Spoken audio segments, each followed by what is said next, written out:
বাংলাদেশ থেকে ভারতের ত্রিপুরায় যাচ্ছে মাছ, আসছে মাদক। ব্রাহ্মণবাড়িয়ার সীমান্ত গলিয়ে প্রতিদিনই চোরাই পথে ইলিশ সহ বিভিন্ন জাতের মাছ ভারতে যাচ্ছে। আর এর পরিবর্তে চোরা কারবারিরা দেশে আনছে ফেন্সিডিল, গাঁজা, ইয়াবা সহ বিভিন্ন মাদকদ্রব্য। এজন্য সংশ্লিষ্ট আইন প্রয়োগকারী সংস্থাগুলোকে দায়ী করছে স্থানীয়রা। ব্রাহ্মণবাড়িয়া প্রতিনিধি মীর মোহাম্মদ শাহিনের রিপোর্ট, জানাচ্ছেন রত্না জামান। প্রতিবেশী দেশ ভারতের ত্রিপুরায় বাংলাদেশের মাছের চাহিদা প্রচুর। ব্রাহ্মণবাড়িয়ার বিজয়নগর, আখাউড়া ও কসবা সীমান্ত দিয়ে দিনে রাতে অবৈধভাবে পাচার হচ্ছে ইলিশ সহ বিপুল পরিমাণ বিভিন্ন প্রজাতির মাছ।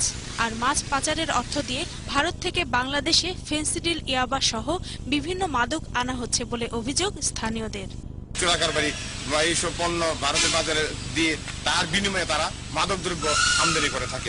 একটু কঠোর হলে দেখা যাবে যে এই দিকটা কোনো মাদক আসবে না এবং চোরাইভাবে কোনো মাছ যাবে না। এদিকে চোরাই পথে মাছ পাচার হওয়ায় আমদানি কমে যাচ্ছে বলে জানালেন বৈধ মাছ ব্যবসায়ীরা।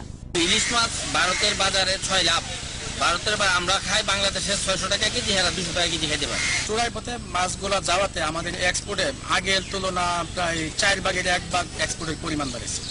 তবে সীমান্তে বিজিবি ও পুলিশের চোখ ফাঁকি দিয়ে চলে চোরা কারবার।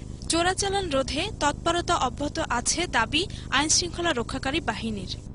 অবৈধভাবে যে সমস্ত পাচার হয় এগুলোর ব্যাপারে সবসময় বিজিবি তৎপর থাকে এবং তারা যখনই এই ধরনের তথ্য, সুনির্দিষ্ট তথ্য আমাদের কাছে আসে আমরা অপারেশন পরিচালনা করি এবং আমরা এদেরকে ধরার চেষ্টা করি।